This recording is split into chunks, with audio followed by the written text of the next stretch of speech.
επειδή το αποτέλεσμα του Αγίου Πνεύματος φαίνεται αμέσως στις πράξεις των Αποστόλων.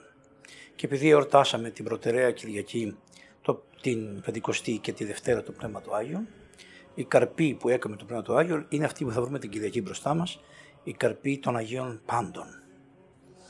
Αλλά μεταξύ των Αγίων Πάντων, η πρώτη θέση έχουν οι Αγίοι Απόστολοι μας. Και δεν έχουν πρώτη θέση όσο ότι το δικαιούνται, αλλά ως υπέρ των άλλων κοπιάσαντες. Γι' αυτό, όπως και ο Πέτρος και ο Παύλος, είναι πρώτοι των Αποστόλων γιατί υπέρ των άλλων κοπιάσαντες. Θα δείτε εδώ στην εκκλησία μας, έχει η Αγία Πεντηκοστή, στο κέντρο είναι το Ευαγγέλιο ή τίποτα. Και δεξιά και αριστερά πρώτος είναι ο Πέτρος και ο Παύλος. Μα έτσι είναι 13 οι Απόστολοι. Γιατί μας το κάνατε αυτό? Γιατί δεν θα ζωγραφίσετε την αλήθεια. Να βάλετε την αλήθεια. Ποια είναι η αλήθεια? Η αλήθεια ήταν 6 και 6. Ο Παύλος που ήταν εκεί, ήταν στο υπερό. Δυνάμει όμως είμαστε οι πάντες στο υπερό. Έτσι και αυτό βάζει η Εκκλησία, αυτό βάζει τον Παύλο εκεί πάνω, ότι σου λέει και ο Παύλος, ενώ ήταν Σαύλος όταν ήρθε το Πνεύμα του Άγιο και εσάλευε την οικουμένη, εν τούτοις το Πνεύμα του Άγιο έψαχνε να το βρει που είδε που να καθίσει. Και κάθισε πάνω στον Σαύλο. Τι σημαίνει αυτό?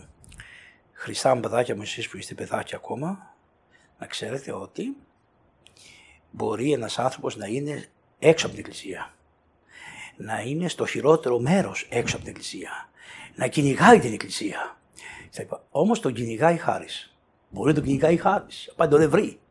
Και ενώ κρατούσε τα ρούχα αυτών που εδροφονούσαν τον Άγιο Στέφανο μας, παρόλα αυτά αυτός η χάρις τον παραμόλευε. Σκεύος εκλογής, του βαστάσε το όνομα μου ενώπιον πάντων των εθνών, είπε ο Χριστός μας. Όταν λοιπόν η Εκκλησία είχε πολλά προβλήματα, και τότε οι Απόστολοι καθόντουσαν και οι 12 στα Ιεροσόλυμα, δεν φεύγανε. Καθόντουσαν εκεί πέρα. Γιατί έπρεπε να στηρίξουν την Εκκλησία. Πήγανε στη Σαμάρια, πήγανε αυτό, αλλά ξαναγίζανε πάλι. Όταν ο Πέτρος είδε ότι η Εκκλησία σταθεροποιήθηκε πλέον, ότι οι διωγμοί επάυσανε, ότι ο Σαύλος εγύρισε και έγινε χριστιανός, και άρα ο μεγαλύτερος μαχητής του χριστιανισμού τα βρήκε. Όχι absolutely, δεν ξέρετε. Το Πνεύμα του Άγιο κάνει μια δουλειά, αλλά την εικόνα δεν την κάνει και εσύ. Έτσι λοιπόν ο Παύλος, επειδή ήταν Σαύλος και ήταν αυτό, άρχισε να του δημιουργεί προβλήματα στην Εκκλησία. Ακόμα δεν μπήκε μέσα. Αυτό το έχουμε με πάρα πολλούς θεούσους, οι οποίοι μπαίνουν στην Εκκλησία και ενώ ήταν μέχρι τα 30 τους χρόνια στο Κομμουνιστικό Κόμμα ή στην αναρχία ή δεν ξέρω τι, μετά μπαίνουν στην Εκκλησία και θέλουν να φέρουν αυτά που ξέρανε στα κόμματά τους να τα φέρουν στην Εκκλησία. Και ο Σαύλος λοιπόν θέλησε να φέρει τη σαυλότητα, όχι σαλότητα, τη σαυλότητα, δηλαδή την Εκκλησία. Λέει ο Πέτρος, μαζέψε τον. Και πήγε, τον βάλανε για 1 χρόνο, 1,5 χρόνο, νομίζω, κάθισε, τον ξαναπήγε στην Ταρσό, να καθίσει εκεί πέρα. Γιατί όπου πήγαινε δημιουργούσε προβλήματα. Λοιπόν, μέχρι μετά που τον καταλέψανε ο Βαρνάβας, τον πήρε και τον πήγε στην Αντιόχεια. Είναι πολύ ωραία αυτά. Γιατί με η ιστορία αυτή τη Εκκλησία είναι όλη η ιστορία. Πάντοτε έτσι γίνονται. Και γι' αυτό μην φοβόστε καθόλου όταν βλέπετε διαιρέσεις, το βλέπετε ο ένας να είναι μασκοφόρος και ο άλλος να είναι εναντίον του μασκοφόρου και φασαρίες, κακό, ταραχές, εμβολιοτέτιο, μη ξεμβολιοτέτιο. Μην ασχολείστε με αυτά. Καθόλου. Αυτά είναι διαιρέσεις, οι οποίες βάζει ο διάβολος και πάντοτε πήγαν στην Εκκλησία σε αυτά.